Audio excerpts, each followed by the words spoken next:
Bonjour, j'espère que tu vas bien. Aujourd'hui, on va parler mariage. Si tu arrives ici pour la première fois sur cette chaîne, eh bien, enchantée, je te souhaite la bienvenue. Moi, c'est Amélie, je suis photographe chez Milly, photographe de l'instant en Bretagne, et ce depuis 12 années, et je suis également formatrice.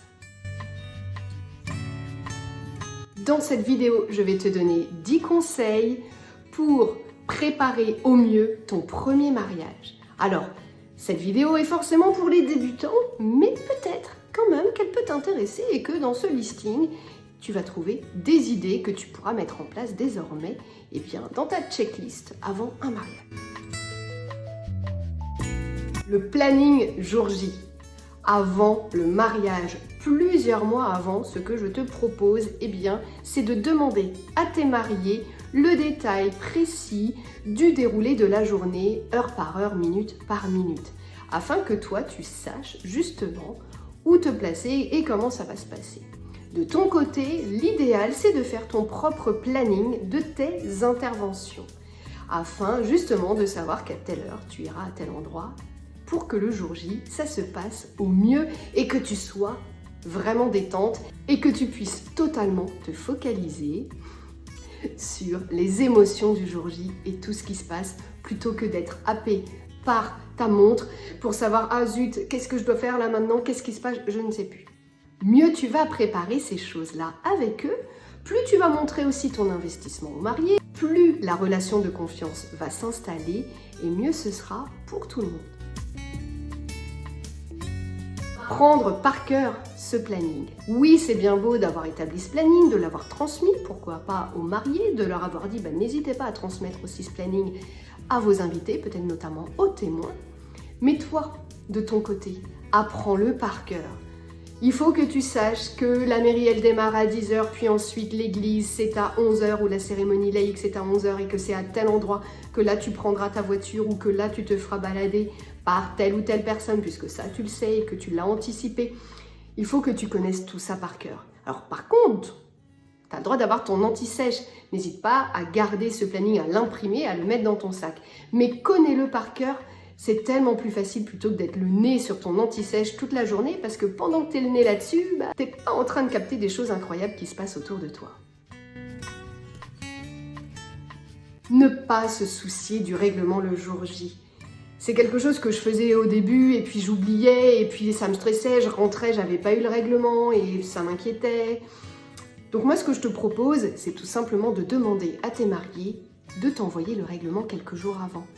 Et non, ça se passe pas mal. Et oui, les gens acceptent. Et puis si ça tique, tu leur dis, vous m'envoyez le règlement par chèque, je l'encaisserai une fois les photos rendues. Par exemple, si ça peut vous rassurer, pendant des années, j'ai fait comme ça, et ça s'est très bien passé. Personne ne m'a dit, ah non, ça m'embête, je veux pas te payer avant. Non, non, bien au contraire. Ah oui, c'est super, comme ça c'est fait, on n'a plus à s'en soucier. Ton sac photo. Il va falloir prendre le temps de bien préparer les choses.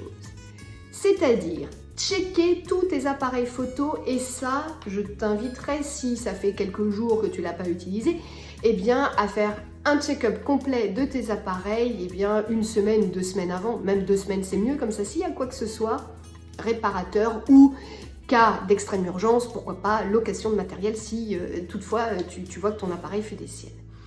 Checker tous tes appareils, les nettoyer, nettoyer les objectifs, préparer toutes les cartes mémoire, formater toutes les cartes mémoire, bien se soucier qu'on a récupéré ce qu'il y avait dans ces cartes et qu'on en avait fait plusieurs copies, valider que toutes nos batteries sont OK, que ce soit les piles pour le flash par exemple ou les batteries pour les appareils, checker que l'on a tout ce qu'il faut en double, en triple, en quadruple et que tout est chargé. Dans ce sac, au-delà du matériel, de tout ce que l'on prend pour, en tant que photographe, n'oublie pas aussi ton confort personnel, des médicaments si tu es sujet à des petits soucis de stress, etc. Ça va être aussi une tenue de rechange. Alors, peut-être pas dans ton sac photo, effectivement, mais au moins dans un sac à part dans ta voiture. Une tenue de rechange complète, pull, veste, t-shirt, pantalon, sous-vêtements, il faut tout. En double. Chaussures aussi, on ne sait jamais. On ne sait jamais et on n'est jamais trop prudent. Ça vous évitera peut-être, tout comme moi, de vous retrouver les fesses à l'air à un mariage. Faire un point avec vos mariés une semaine avant leur union. Ça permet de vous déstresser, vous rechecker ensemble le planning horaire, vous demander tout ce qui se passe en dernière minute, parce qu'il y a toujours des plans de dernière minute, des choses qui ont changé. Soyez au courant de tout. Et au-delà de cet appel, de ce visio ou même de ce rendez-vous en vrai, eh bien dites-leur que dans les prochains jours, vous êtes là pour eux et que s'il y a quoi que ce soit, ils peuvent vous joindre par SMS, par mail, par téléphone, comme vous le souhaitez. C'est important de communiquer. Plus vous allez communiquer avec eux, plus la relation de confiance sera installée et mieux ça se passera, je le redis. Les choses particulières à connaître. Vos mariés ont des familles, bien sûr, et dans ces familles, il se passe plein de choses. Ça peut être la maladie, des conflits, que sais-je, il faut que vous soyez au courant. Ça vous évitera de vous retrouver à peut-être mettre les pieds dans le plat le jour du mariage, et ça, on n'a pas envie de le faire. Typiquement, les parents de la mariée sont divorcés. Ils seront là le jour J, mais ils ne peuvent pas se voir. Et puis toi, tu dis lors de la photo de groupe, « Ah, papa et maman de la mariée à côté !» Et là, bah non, là ça va pas bien. Ça va pas bien et là ça va instaurer un climat de... Voilà. Alors oui, c'est sûr, on peut peut-être pas tout savoir et on peut peut-être pas tout retenir. Mais demandez-leur, eux ils sauront vous dire les choses importantes. Vous dire, ah bah oui, tiens, oui, mon papa est en fauteuil roulant et c'est important pour moi que lors des photos de groupe, bah, tu te débrouilles à trouver un lieu qui sera accessible pour lui, pour pas qu'il ait la sensation d'être la personne en fauteuil roulant. Ce sont des choses particulières liées à leur vie que vous devez connaître. La photo. Pose cette question à tes mariés. S'il devait en rester qu'une, quelle serait la photo de ton mariage que tu veux absolument avoir? C'est pas une question simple, mais ça ouvre plein de portes. Parce que vous, avec cette question-là, et donc avec cette réponse que vous allez recevoir, eh bien vous allez avoir plein de choses. Notamment, je disais, les histoires familiales. C'est peut-être de dire, je veux la photo avec ma grand-mère qui ne sera présente qu'à la sortie de l'église parce qu'en fait, elle vit dans une maison de retraite, elle n'est pas très en forme et elle ne pourra pas rester toute la journée. Mais je veux cette photo-là. Bien évidemment que tu auras tout un tas d'autres images, mais tu sais que celle-ci, elle a une connotation particulière et que tu ne dois pas la louper. Et du coup, tu seras sur le qui-vive, au bon moment, au bon endroit. Les photos de groupe. Pour bien les vivre, ce que je te propose, c'est de demander à tes mariés de faire un listing de, 5, 10 groupes maximum de leurs essentiels. Donc leur dire, là, tu dois choisir ce qui est le plus important. C'est délicat, j'en conviens, mais est-ce que la photo des mariés avec les amis des parents, c'est quelque chose qui est très important pour eux? Non, c'est important pour les parents, mais pas forcément pour eux. Cette photo-là, peut-être pourra être faite par tonton Roger, qui lui a un appareil photo et qui sera ravi de faire cette image. Mais toi, tu es la photographe ou le photographe principal et officiel et payé, et ton temps est compté. Pourquoi un listing que d'un certain nombre d'images? Parce que sinon, tu vas passer tout ton cocktail, fin d'honneur, à faire des photos de groupe. Ça veut dire que tes mariés vont être monopolisés pour des photos de groupe. Ce qui est bien dommage parce qu'ils ne vont pas profiter de ce cocktail formidable avec ces mini burgers au foie gras qui les attendent et qu'ils ont payé une fortune dont ils ne vont même pas voir la couleur. C'est fort dommage.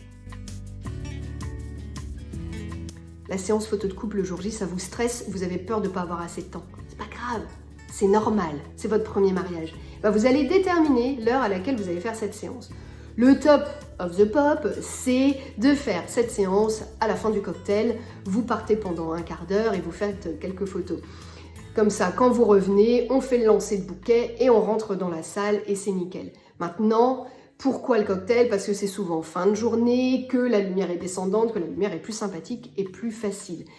Mais si c'est un mariage du matin, ça peut arriver, le cocktail va être en plein après-midi, en plein midi, là avec une lumière zénithale compliquée, et bien justement, Ça, tu le sais, donc tu anticipes les choses et tu feras ta séance couple le jour J, donc de la même manière, fin de cocktail, mais tu anticipes l'endroit. Un endroit ombragé où tes mariés ne se retrouveront pas les yeux fermés, complètement éblouis par le soleil. Ce serait dommage.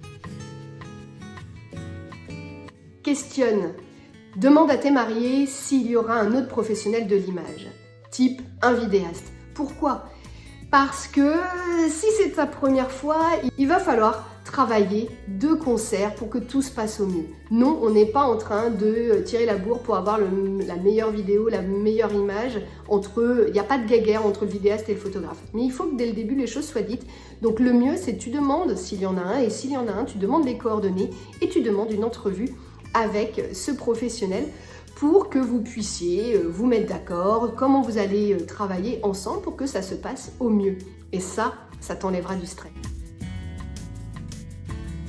Dernière astuce, c'est ton premier mariage. Fais-toi un listing de toutes ces photos obligatoires que tu veux rendre à tes mariés. Alors ça peut être photo d'échange des alliances, le bisou, papa au bras de sa fille, donc il l'emmène à son futur gendre, voilà. Fais-toi un listing et c'est essentiel, apprends ce listing aussi par cœur, comme ça le jour J, tu peux mieux te connecter à tes émotions parce que tu sais exactement ce que tu dois faire.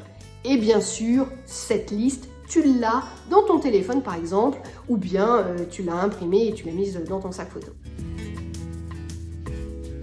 Voilà tout un tas d'astuces qui vont te permettre de vivre au mieux ton premier mariage. J'espère vraiment que ça va t'aider. Surtout, n'hésite pas en commentaire à me dire si tu as appris des choses et si dans ce listing de trucs et astuces, il y a quelque chose qui te plaît et que tu vas mettre en place.